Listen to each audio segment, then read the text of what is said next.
Good afternoon, everybody. Happy Wednesday. Of course, Friday night football this week for Norwich City under the Carrow Road lights. Looking forward to it. As per usual, Oxford United, of course, making the visit with that.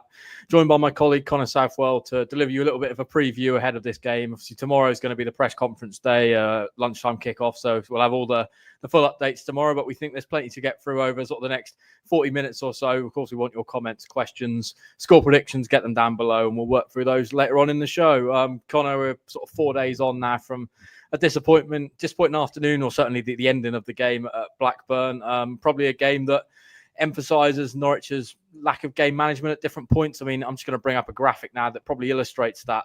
This is the points lost from winning positions this season, or sort of points collected from winning positions. I mean, Norwich there in 11th place, you can see, picking up 1.91 points from winning positions. Obviously, that would be anywhere from 3 points down to 0, depending on if they lose or win, obviously. So that probably documents it based up against all the rest of the teams there. That is the lowest points from winning positions. And you kind of look at that and the Derby game, Cardiff, Blackburn earlier in the season. There's so many sort of games, Connor, that just documents maybe where this group's at the moment, and kind of encapsulates the kind of season more generally, and maybe why they might potentially fall short of the top six. So I suppose a few days on, how are you feeling off the back of that particular result?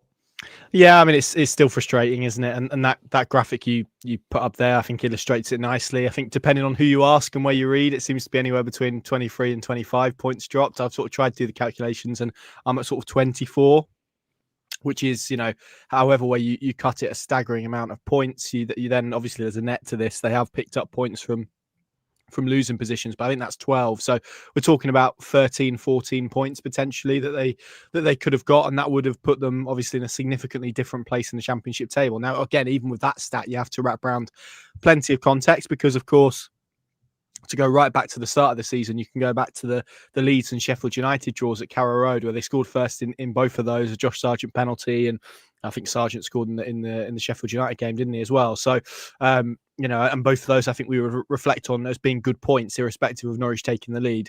It's the ones for me. There's four that I'd really isolate from this season, which is Blackburn at home, Cardiff away, Derby at home, Blackburn away. I think it's those four, all of which Norwich have conceded. They're the only games that Norwich have conceded in after the 85th minute, and obviously they've dropped points in all of them.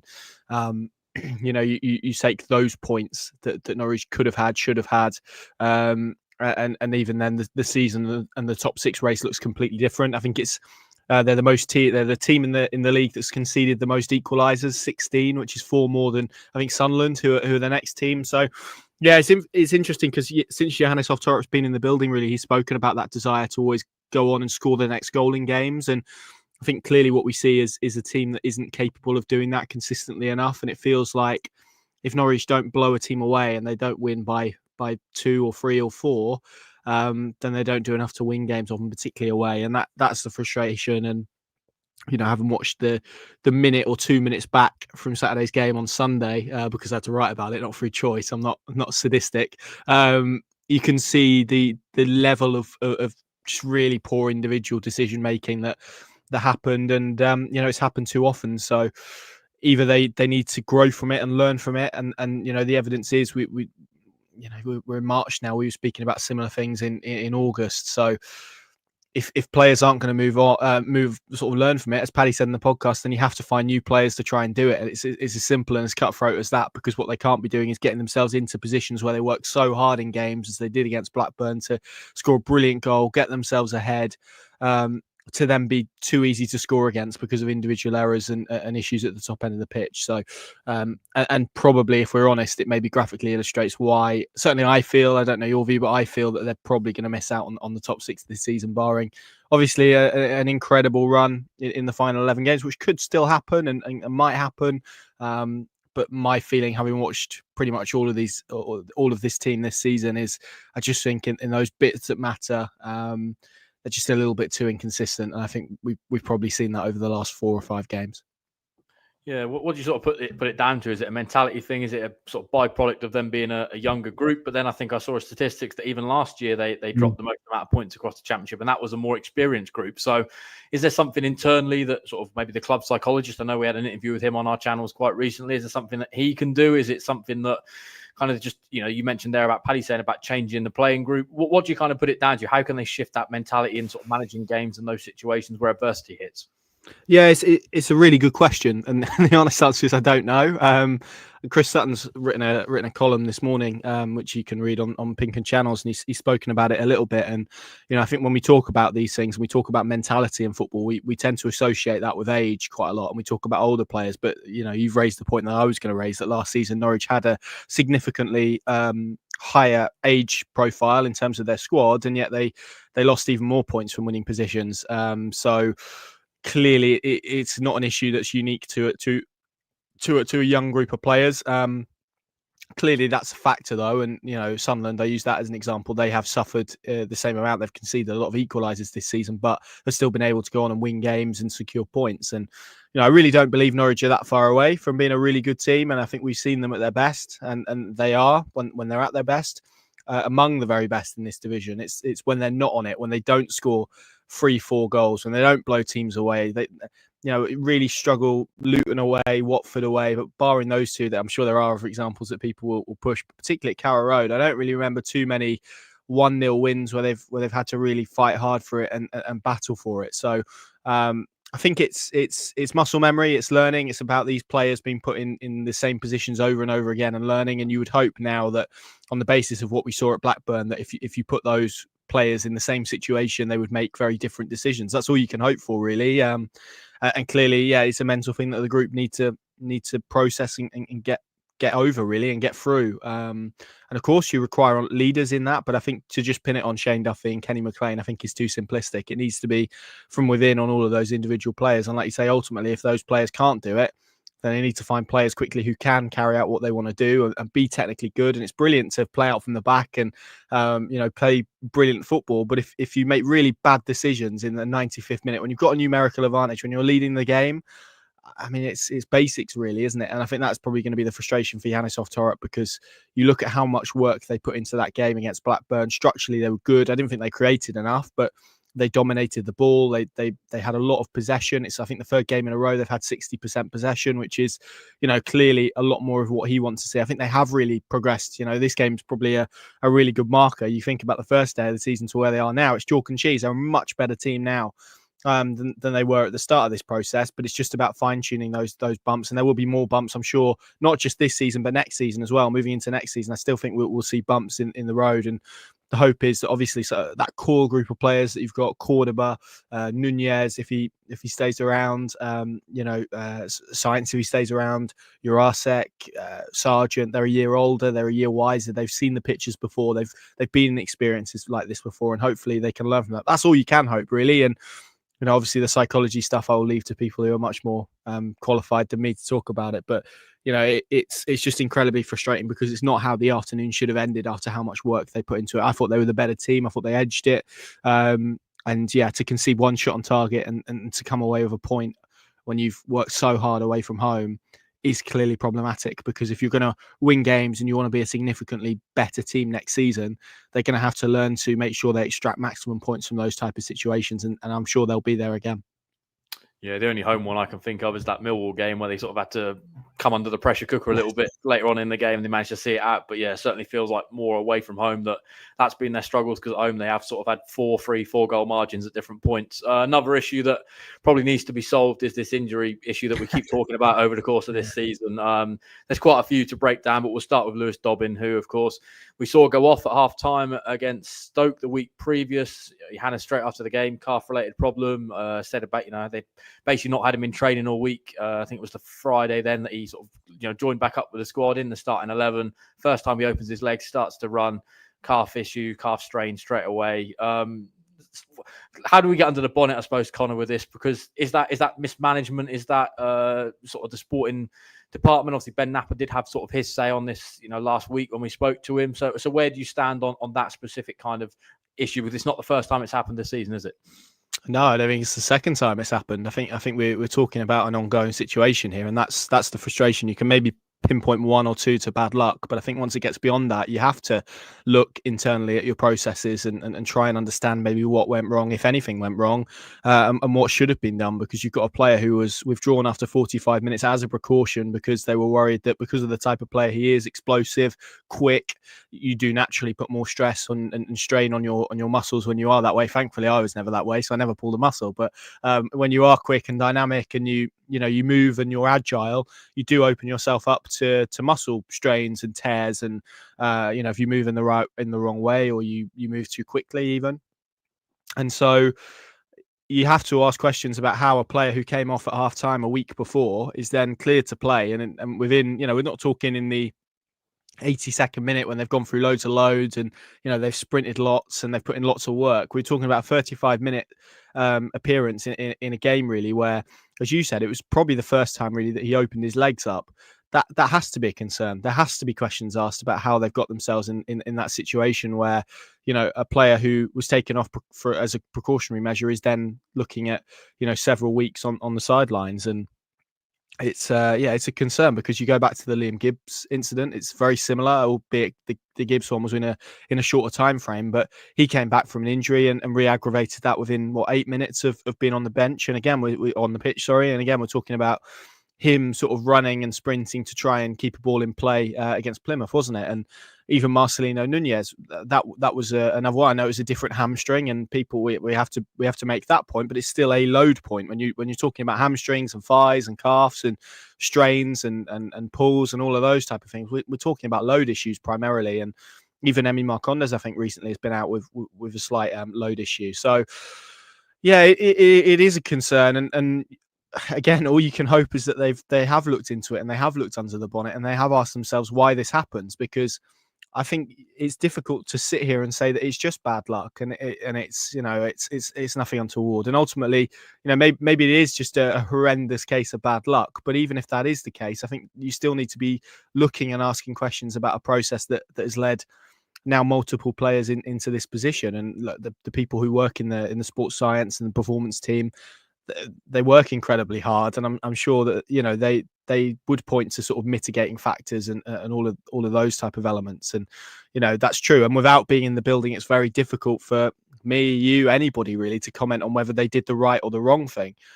All you can do is ask questions, and that is hopefully the process that is now undertaking, because they're going to be without a player who had really begun to hit his stride. He sort of won me over really in the recent weeks, and I think he added a really nice balance to their front four, and now they're going to be without him for, well, we'll find out tomorrow. But I certainly the noises around it aren't any better than they were at Ewell Park yesterday. So yeah, you have real concern that certainly for the bulk of the rest of the season, if not all of the rest of the season, we could be looking at obviously Norwich City not having Lewis Dobbin available, and that is a crying shame for Yannis Oftorop, a player who had really looked like he began to found his groove, and to be honest, looked like he was enjoying himself as well. So I'm sure he's gutted, and hopefully when we sit down with Yannis tomorrow, he can offer a much more optimistic timeline. But yeah, I'm skeptical at the moment.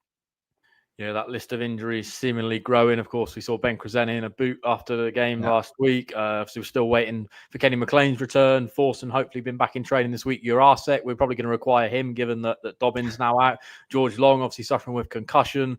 Mahovo, we're still waiting to know if he's back. So the list keeps going, and that's about all the longer-term absentees, and I probably missed another one or two in there. Are you feeling positive ahead of the bulletin tomorrow, Connor? Are you sort of hopeful that a few of these players might return?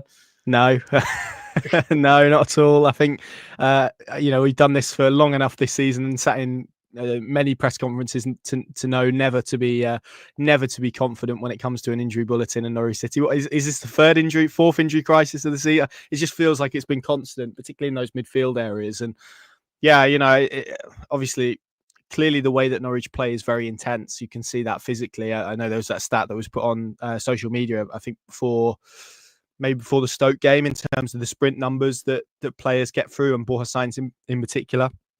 And they're very intense, what Yannis wants. And ultimately, when you play that way, it is going to come with injuries, and it is going to come with risk, and you put players under heavy load. So I don't know, is that a factor in the same way that we were kind of talking around Tottenham earlier in the season? I think that's maybe up for debate. But it's hard for him primarily, because when you're trying to, particularly in those midfield areas, when you're trying to develop a style of play, particularly one that's a possession heavy, that's built around control. Your midfield sort of unit is key to that. And to be 35 games in, and for Norwich to have fielded 18, I think it is at the moment, different midfield combinations. I mean, that's ludicrous, really. I mean, how can anyone expect to play with a midfield three that's basically constantly changing, if not every game, then every other game, essentially, to build any sort of rhythm or consistency? And and it's not just the midfield it affects, it's the defensive players, because if you're Shane Duffy, if you're Jose Cordoba, if you're Kellen Fisher and you're on the ball and you're looking for your midfielders in certain pockets, well,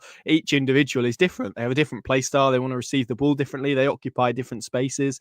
You have to automatically then learn someone else's game and then someone else's game, or maybe it's the same player in a slightly different position and the angle's slightly different. So it's very difficult, I think, to build anything when you have that level of unavailability, and that's going to be the frustration. And some of the names you mentioned in there, obviously, like Lucien Mahovo, it's gutting for him as well, because it really felt like he was beginning to really step out. Probably left back's been a little bit troublesome for Norwich City this season. They've obviously gone through 2-3 different options. Sorensen ended the game there on Saturday, and he was beginning to kind of quieten that dispute, I think, and he wasn't really being looked at as the young player anymore. It was the first team player who is quite young and he's doing really well, and it's a shame that injuries come when it has. Obviously, you're right on Ben Cruzeni. That would be probably 2 contact injuries really from last weekend. He was leaving Ewood Parker in a protective boot, and it's worth adding, because it always sounds quite scary when someone says that, but that does tend to be what they do as a precautionary measure. For most injuries, it tends to be, foot in the boot job and back on the coach. So hopefully, if that's been scanned and they've got back to base, maybe it's not as bad as maybe it first looked. But clearly, for all of what we said about Dobbin, you can't legislate for somebody. I'll choose my words carefully. Going in studs up on you, which probably should have been a red card, and that. Hurting your ankle, you can't legislate for. So frustrating. Am I confident? No. Do I feel there's more bad news? There's certainly whispers of that, and hopefully it's not the case, and we'll see a full strength Norwich City team. But I'm not feeling particularly hopeful. You've caught me, even though the sun is shining, you've not caught me particularly hopeful, Adam. Dear oh dear, yeah. Left back's obviously an intriguing one, I suppose. Jose Cordoba, just intrigued to get kind of your take on his performances, because obviously Callum Doyle will be back from suspension for this game against Oxford on Friday night. Does he come straight back in? Do you think Cordoba's done enough to keep his place? But I suppose there's also that interesting element of the left back slot potentially being available for Doyle to slot back into, given we're obviously waiting on those updates on Mahovo and Ben Cruzeni. Yeah, and that's where I think you will slot in. Left back. I think even if Ben Cruzeni is okay and his fitness is all right, it's probably given Johannes a route to probably slot Callum Doyle back in. I've got to be honest, I thought the discourse around Callum Doyle at left back was quite significantly overblown based off one performance against Ben Doak, who I think we've seen, what Premier League teams were bidding 20 million quid for him in January, reportedly. So we're not talking about a player who's championship level. We're talking about one of the division's best. And yeah, he had a difficult game against Middlesbrough, but I thought, and it's always risk and reward with these things, but I thought he offered Norwich City far more in possession than what he gave them up, particularly when you have Cordoba there, who, as we've seen, has the pace to sweep up and is capable of doing that role. I think it does afford you a little bit more license to play Callum Doyle there, and you get far more out of him from a ball playing perspective. I think he can step into midfield, and that helps maybe with some of the ball progression that's been an issue, particularly at Carrow Road. You think of those Derby and Preston games. So with Cordoba and Doyle, you have real progression on that left side. Fisher's role, obviously, he's now shown that he can be much more advanced, much more attacking, much more offensive, much more aggressive in terms of his positioning. So I think that gives you a license to play Callum Doyle there as well. So yeah, for me, I think it's been a really interesting one, because Callum Doyle as an individual, I think, has been better as a central defender and clearly looks more comfortable there. I think Norwich have looked a better team when they've had the Doyle-Cordoba sort of left axis in defence. So I think they'll probably try and go back to that tomorrow night, particularly given the game that it is. Of course, you then run the risk, and there's always a risk to everything you do in football, that, you open up maybe a little bit of space for Przemysław Poeta or whoever else Oxford have out wide and counter-attacking opportunities. But again, I think, you have to. It's always weighing up the reward, and I think the reward is more significant than probably the risk. So yeah, I would look to slot Callum Doyle on the basis that Lucien Mahovo isn't fit and available. But I think given maybe the injury situation after that Blackburn game, and I thought Cresene was good at Blackburn, by the way. I thought he, one of his better games this season. So it's a little bit unfortunate for him, but yeah, I think I'd slot Callum Doyle back in there. What about you, Adam?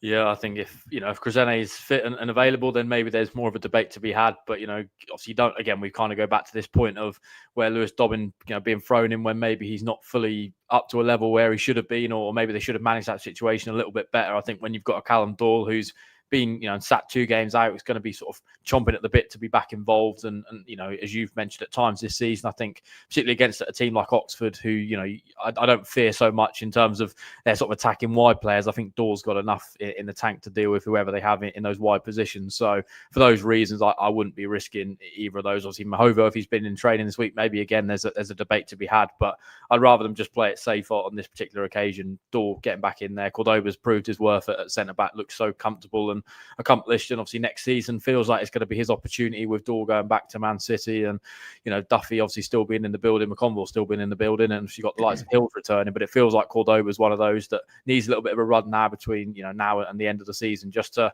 sort of get himself ready and primed for next season. Another player I wanted to ask you a little bit about, maybe because that slot might become available, is that sort of wide area, and Antti Senac, who we've started to see a little bit more productivity out of it in sort of recent weeks. I think it's now 10 goal contributions this season. I was going to bring up his stats actually now because I have got them to hand. There they are: 33 appearances, 6 goals, 4 assists. But more notably, I think probably is those recent games. Played 45 minutes against Stoke, got the assist in that game. Played 55 minutes against Blackburn, scored that excellent goal. And it's not just what he's doing in terms of that productivity. He also seems like he's a little bit more involved in games and starting to sort of leave his mark on games as well. So what have you made of his sort of performances more recently, but also as sort of the course of the season? It feels like certainly at times maybe his contribution's been a little bit underrated.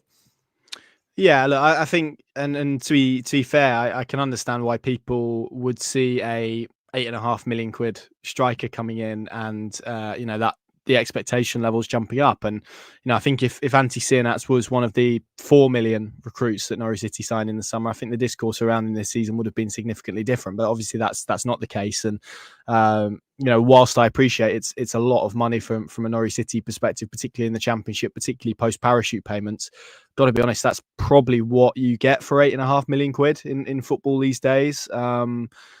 So I've not really been that surprised. I think he's done well on the whole. There's been sort of ups and downs. Naturally, he's a young player coming to the country for the first time. That when you speak to people, you just get a sense that he's a little bit introverted. He's a little bit quiet. He's not someone who maybe walks into a room and is completely comfortable straight away. So I'm sure it's taking him time to adapt, not just to the country change, and it's his second. Obviously, he was at Poland and had a very similar thing where the start of the season was a little bit slow, and then he sort of exploded to life after Christmas.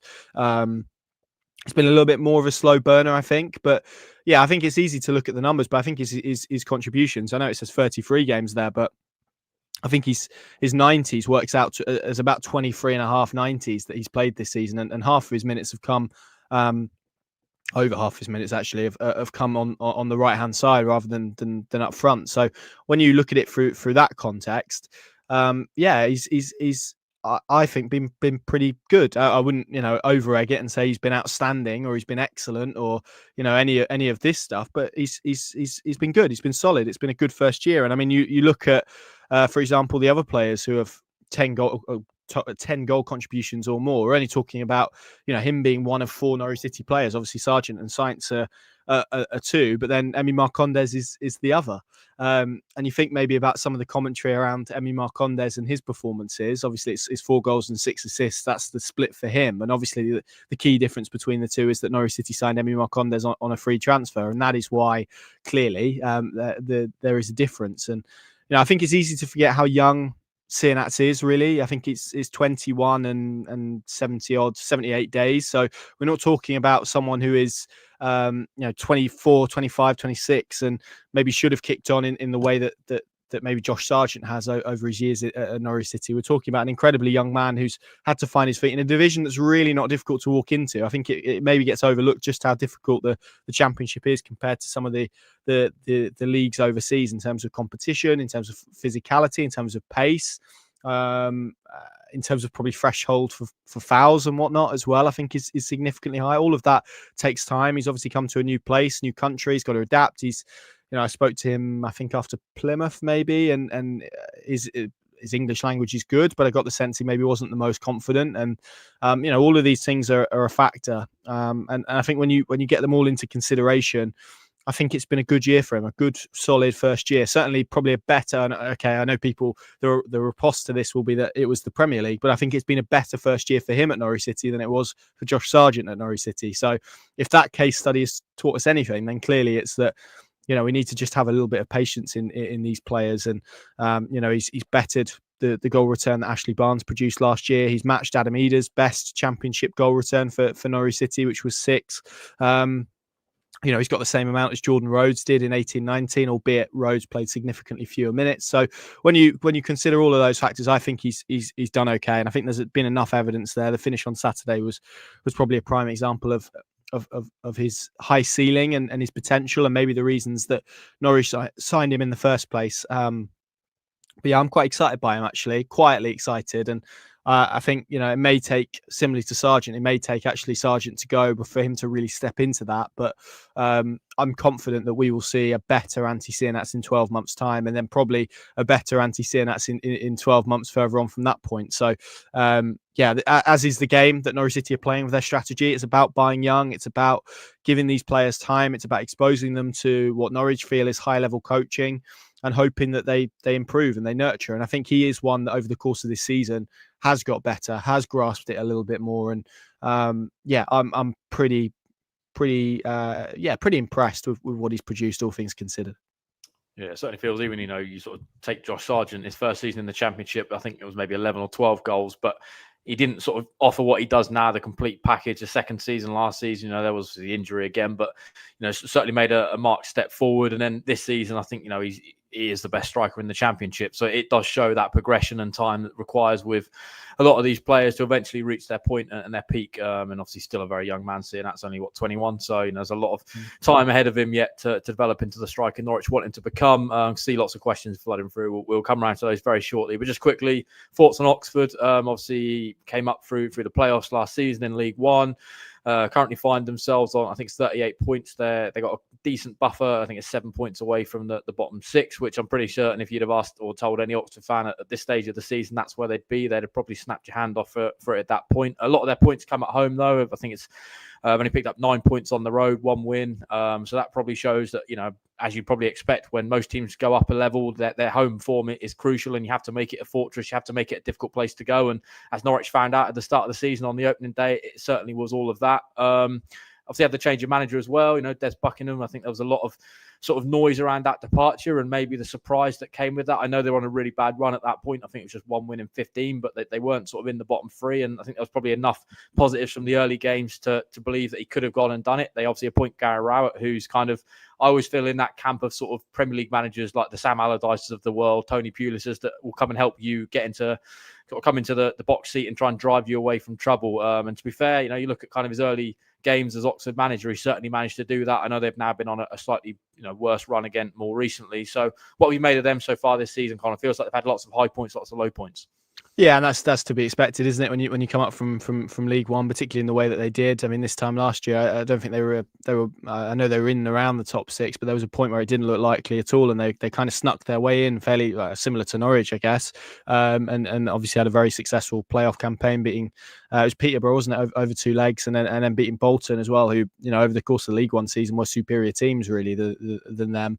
And yeah, this season clearly started very well for them. I think they were handed the perfect route back into the Championship, clearly with the state that Norwich City were in that day. But yeah, it's as you say, been very up and down. I think Rowett is a good coach at this level. He will, you look at the job he did at Birmingham, where we got them and left them in the top 6. Millwall likewise got them in and around the top 6 before his final season, and just a very astute organising coach. I know they're not on the best run. What was it? Sort of no win in 7 for them, and obviously 3 straight defeats. But actually, you look at the performance numbers in and around those defeats. I think they probably created better chances than Stoke. I think they could have beat Bristol City. That both of those ended in draws.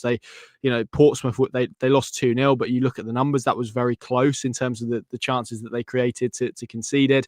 And even against Coventry, scoring 2 goals, creating pretty good chances. I think there's maybe an argument on a different day they take a point from that. So even though maybe the run hasn't been great, I think the performances has maybe been slightly better than what the run would suggest. They've had some tough teams in there. You look at the last 2 games, Coventry and West Brom, 2 teams that obviously Norwich are trying to hunt down. They played Burnley in that time as well, and it's only really the West Brom and Burnley games that I would look at and say that they've been sort of outplayed and by far and away the second best team. I think other than that, they've been pretty closely fought encounters, and that is what Rowett creates. He creates that structure and defensive base, I guess, for teams to go and make sure they're competitive in games. And if you're Oxford, that's the aim, and their objective is to stay in the league. And you look at where they are in the moment; they're in a good position, not completely out of it and not completely clear, but there's a nice buffer there. And I think what we'll see is a team that probably similarly to Derby and Preston want to come to Carrow Road, will let Norwich have the ball, will look to soak up pressure, look to frustrate and try and spring on the counter attack. And I think they've certainly got players to do that. And clearly Norwich have to be very wary about how they manage those transitional moments, and it's going to be about quality on the ball as well. You look at obviously Poeta, who we know all about in terms of his pace. Mark Harris, who caused Norwich a lot of problems on the opening day. Goodrum as well is a very good player, a bit more central, but has played out wide. And then they've got sort of Volks and Brannigan, who I think at this level are very, very capable midfielders. So yeah, there's enough there for me that they will stay up. But equally, I think you look at it from a Norwich perspective, and clearly they need to guard against complacency. Particularly, we've done a massive segment on mentality, but you would hope that Norwich City have the minerals and the tools and the players capable of producing a performance, particularly at Carrow Road, to win the game, particularly given it's a Friday night, to apply maybe some pressure to the teams above them before they play. So yeah, Oxford I think will be okay with Gary Rowett, and hopefully just not this Friday night. Yeah, I think you're right. The fact Norwich play before everyone else, in that pack, the opportunity to try and close the gap to 1 point. It might grow again on the Saturday, but it's just kind of trying to keep within touching distance of those teams above you, which probably lends itself to the Dubai Canaries point. We need a statement win here. Probably, I know 6-0 feels quite big, but any sort of win, I think we'd probably take under the lights on Friday night. Neil saying, I'm hoping they'll learn from the Blackburn game and managing this. Would it have happened if Kenny was playing? But I suppose that probably blends itself back to the point we were speaking around last year. Norwich had those older players, and ultimately it didn't really make much difference in terms of managing games. No, exactly. Yeah, exactly that. And but that being said, the record without Kenny is horrendous. I think it's 2 wins in 17. Without Kenny McLean, might be 18 now. Over the course, obviously, of multiple seasons. I had a look yesterday maybe, and I think this is the most games that Kenny McLean has missed in a season since his very first one, that 18-19 campaign. So it's been a little bit of a rarity for him. Clearly the priority for him is making sure that he gets his health in a position where he can play, and we wish him well in doing that, because clearly he's a pivotal player. But do I think his presence on Saturday would have made a massive difference? I don't know, because we're talking maybe he'd have been in the position that Nunez was, and maybe he'd have kept the ball and maybe etc. But we're in the sort of maybe could have, should have sort of camp. I think those players, Sainz and Nunez, who we sort of talk about in light of Sunday, clearly, we're not talking about Lucian Mahovo and Gabe Forsyth. We're talking about players who have enough senior games that they should know how to manage that situation. And just looked to me like they got a bit giddy, if I'm honest, got a bit excited and didn't really know how to control that emotion. And, that was a trait of the Norwich team last year as well. They were a very emotional team. They, games clearly are a massive thing to happen in a football game, because so few of them happen. And then it's about sort of reacting to that, and the game state sort of swings a little bit.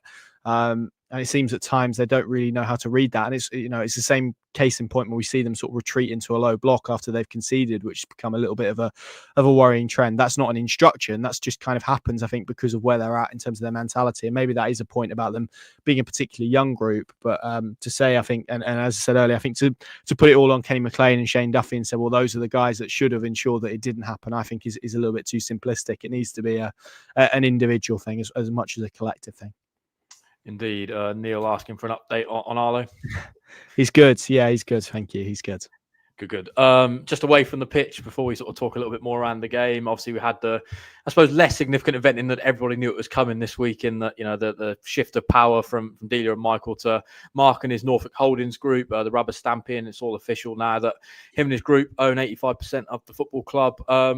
Obviously, we've known it's coming, as I just said, but it's still, I suppose, sort of lends itself to the new project, sort of excitement around it, and different owners in the box seat for the first time in almost 30 years. Yeah, it's a bit of Norwich City history, isn't it? It's a shame they didn't quite time it to 20 years to the day that Delia performed on the Carrow pitch, shall we say? But yeah, it's clearly a seismic moment, isn't it? And like you say, realistically, nothing has shifted really from when it was announced in October. That was the way it was being worked, essentially anyway. So in terms of like grand changes, I don't think there'll be too much visually that will be different in terms of the way that Norwich City have run themselves over the last year. It's clearly just more of a procedural thing, as you say. But yeah, it marks a big moment. It underscores probably the amount of change that's happened this season. You think, back in November 2023, which is just little over a year ago, really. A year and 6 months or so, 18 months or so. Norwich have had a new sporting director, a new head coach, a whole host of new players, and obviously now a new majority shareholders as well. Mark Atanasio's led group. That's a lot of change for a football club who's been, pretty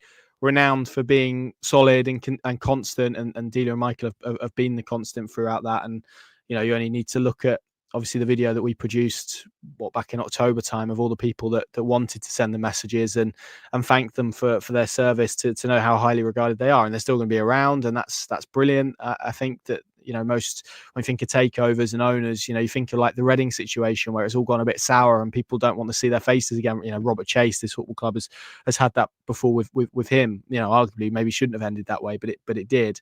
So it's nice that Delia and Michael can still come to games and there's still that relationship with the fans, and they looked after it and they did what they said they were going to do ultimately, which is look after the club, keep it on a financially sound footing, irrespective of if you agreed with how they did that. They did do that, and then obviously have sort of passed it over to people who maybe hopefully can take it on in a slightly different way. So yeah, momentous day, and history in the making. So it's going to be a really interesting summer and whatnot beyond that. Yeah, before I get your thoughts generally on this game and how it's going to unfold, obviously this marks the start of quite a big week before the international break for Norwich. You look at kind of the 3 games on the horizon, certainly 2 of them at home, back-to-back, Oxford, Sheffield Wednesday, then an away trip next Friday evening as well to Bristol City, who obviously got a win last night against Millwall to pull 4 points clear of Norwich City, certainly keeping up the pace with the likes of West Brom, Blackburn, etc., Coventry for those top 6 places. So I suppose, how big are the next 2 games, Connor? It feels like they have to get 6 points if they're going to realistically keep their chances alive. Yep, completely agree. 6 points, or they need some luck. It's as simple as that, I think, really, in terms of results in and around them. But for me, it's got to be 6. If you're having any sort of realistic conversation about a playoff push, they need to get maximum points. I'm not sure even 4 would really do much for them with the games that are required and who the games are against as well, to apply pressure on the likes of Bristol City and make sure that game next weekend. That's essentially how I view it. These 2 games are an opportunity for them to make that Friday game really tasty. And obviously, it's the Championship and we know how it unfolds and anyone can beat anyone. But you look at the fixtures over the next few weeks or so, and you look at who Bristol City play before they play Norwich, and clearly very good win for them last night. They play Hull on Saturday, which look, is not a given. Norwich have seen how difficult Hull can be, particularly under Ruben Sayers. I think they're a significantly better, more pragmatic team. So that's not a given at Ashton Gate on Saturday. But if we look at it purely for a league table focus, you would expect Bristol City to be the favourites and try and win that game.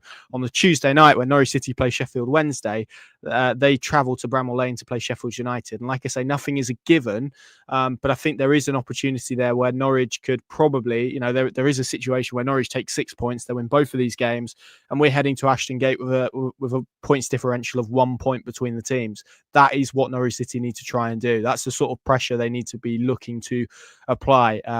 If they lose one of these games, I think you can't forget it, because it's still 10 games and anything can happen. But I think it would need some effort from there to get Norwich City into the top 6. So 6 points keeps it alive. 4 means there's a pulse, but we'll maybe wait and see how it's on life support. And I think anything less than that, and it will probably feel like it's gone. But they've got to view it as an opportunity to try and make amends clearly. And, I'm sure I'll be asking Johannes about this tomorrow, sort of the lessons that they can learn from that Derby and Preston doubleheader and take into this one, because it does, I know we've said it a few times this season, but it really does feel like now or never. And if they can't, with all due respect to Oxford and Sheffield Wednesday, we're going to be different but difficult tests for them. And there's no God-given right for them to win the game.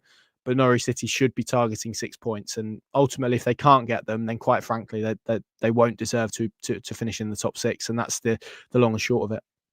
Yeah, you mentioned that Derby and Preston doubleheader. What lessons do you think Norwich will have learnt from those games? You said you're probably going to ask Johannes kind of that question. We saw Preston quite effective in, the way they managed to do a job and a professional job on Norwich. You'd imagine Oxford travelling to Carrow Road, they're going to expect that it's going to be a difficult evening for them against a Norwich team that are one of the highest scorers at home across the Championship. So, what sort of game, I suppose, do you see unfolding, and what lessons do you think Norwich can learn from those previous home games?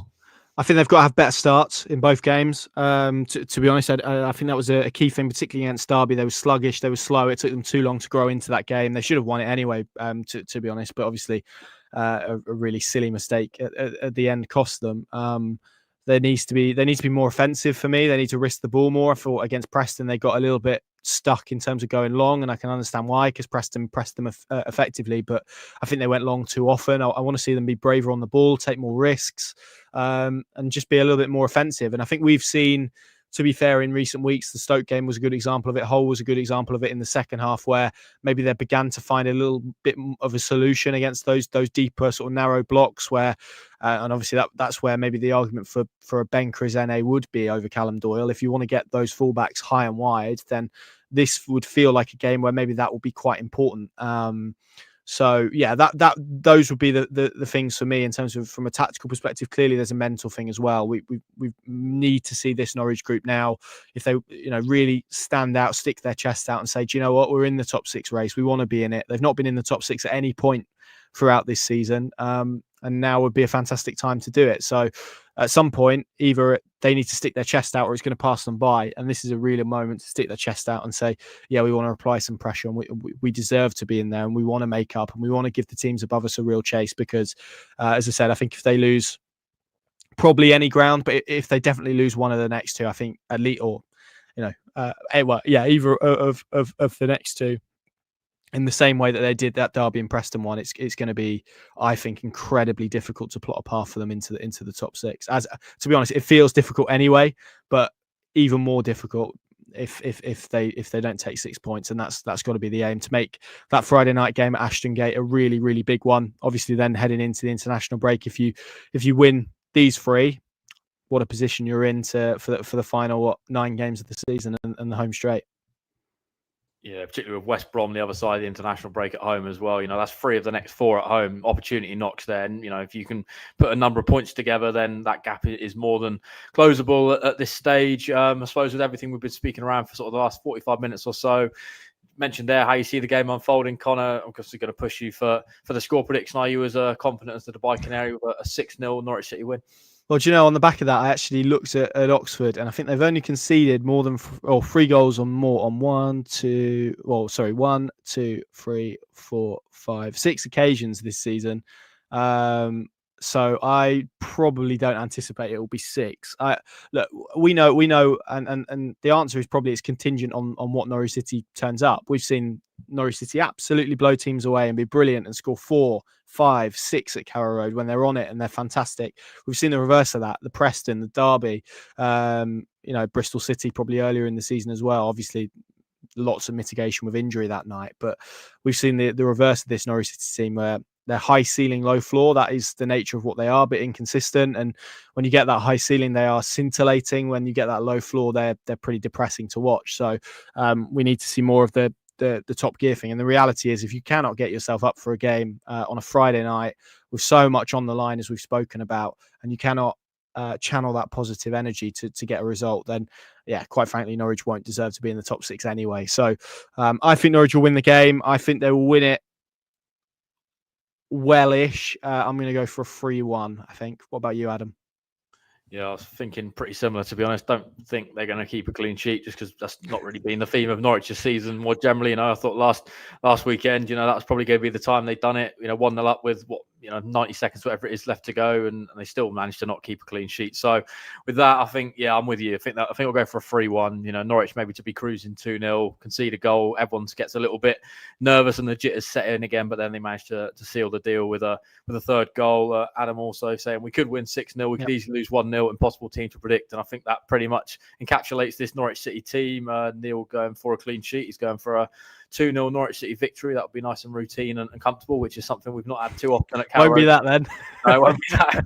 Yeah, so that'd be nice if it was, to try and break that situation we've had this season in terms of goals and Norwich at home. Just finally, I take it you're not shocked no more than I am that Dom Hyam has not seen any sort of repercussions for his semi-assault on Angus Gunn last weekend. No shock at all. Like we said in the pod, really, I think it. The referee did speak to him, so I'm not sure how you could then go and retrospectively ban someone, because obviously the merits of a retrospective ban is that the referee didn't see it, which clearly was why Norwich was so angry with the Kenny McLean QPR one, and obviously all the documents and legal sort of papers that came out from that one was largely because the referee did communicate to players on the day, but then later said he didn't see the incident, which. We can get down a rabbit hole about that another day. But am I shocked? No. Will Johannes be shocked? No. Will anyone be shocked? I don't think so. I think we've probably seen the flaws within this sort of system throughout this campaign, if I'm honest. But it's just remarkable. The whole thing is remarkable. The fact he missed it, the fact that if he did see it, he decided that didn't constitute anything. And obviously now it's just incredible that it's not one that the officials can go back on, because I think if you line that side by side with the Kenny McLean one against QPR, I know which one I would say was worthy of a 4-game ban. Obviously McLean got, but and it wasn't his one. Let's put it like that. So shocked, no. Disappointed, yes, but it's probably what I expected driving away from Ewood Park on Saturday night, to be honest. Let's hope James Bell has a good game on Friday night under the lights in the refereeing position. With that, I think that's going to be enough for this show. Of course, thanks for your comments and joining us this lunchtime. We'll obviously have all the updates tomorrow at Johannes' press conference, 1:30 kickoff down there. So we'll, of course, have the full press conference live on our YouTube channel. We suspect there might be one piece of bad news, so definitely worth checking for updates tomorrow afternoon ahead of this game on Friday night. Of course, we've got all the usual build-up across our channels as well. I spoke to an Oxford reporter earlier this week, so that's now live. So you get a little bit more of an insight on Oxford and Shemi Plaheta and Alex Matos and all the various sort of context around this game. We'll have Tactics Board. I imagine Sam will be doing that for tomorrow morning, so that'll be live on the YouTube channel. Of course, we've got the app as well, which you can take out a subscription to. Well worth checking that out. Of course, we've got all the sort of key columnists, the Chris Suttons, the Ewan Roberts, the Chris Gorhams, everyone you want to be hearing from on a weekly is available on there. All the usual social channels as well, WhatsApp, etc., etc. You just put the Pinkin in and you'll find us. So follow us on all there. And of course, this YouTube growth's been really, really promising in recent times. So thanks for all your support on there. If you're not already subscribed, of course, hit that subscribe button down below. Leave a like. We do appreciate all the support. And with that, we're going to be signing off this lunchtime. Of course, we'll see you at Carrow Road as well on Friday evening. Team News Live from 7 p.m. Of course, 8 p.m. kickoff. So don't let that catch you out. And hopefully Norwich City can keep this top 6 push alive with a win, because if they don't, I think it could be a pretty long last 10 games of the season.